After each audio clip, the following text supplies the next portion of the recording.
Дүйнөнүн алып чокусун багындырган, акбара менен табият коюнуна сүңгүп кирген, Жамиля аркылуу окурмандарынын жүрөгүнөн орун алган, Жерене менен сүйлөшүп, бүтүн дүйнөнү таң калтырган улуу жазуучу Чыңгыз Айтматов көзү тирүү болгондо 93 жашта болмок.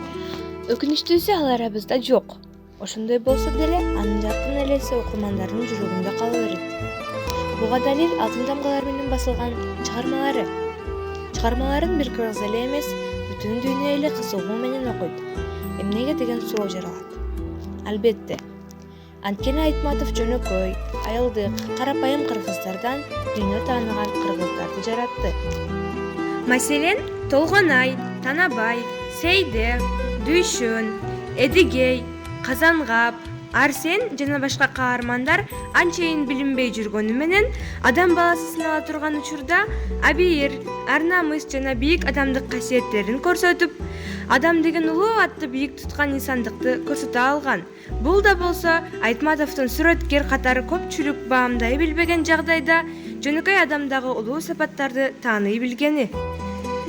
Мындан сырткары Гүлсары, Бугу эне, Акбара менен Ташчайнар, Каранар же Жоабар сыяктуу башка каармандарды да кезиктире алабыз. Жаныбарлардын дүйнөсүнө сүңгүп кирип, алардын ички сезимин түшүнө билүүсү да өзүнчө талант.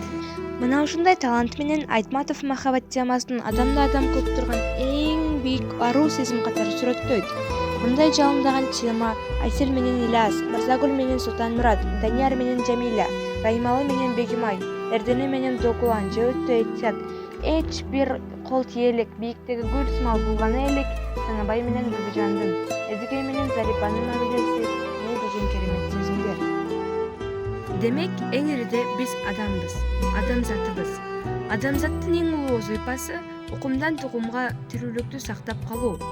Адамдар адамдыктан кетпегиле, жамандык кылба, ушак айтпа, уурулук кылба, адам бол деп каармандары менен бүгүнкү адам баласына айтып кеткен Айтматовдун насааттары коңгуроо сымал дайым кулагыбызга угулуп кала берет. Окурманым, Айтматов бекеринен айтпаса керек. Адамга эң кыйыны күн сайын адам болуу. Мына сүрөткер, мына жазуучу, мына талант.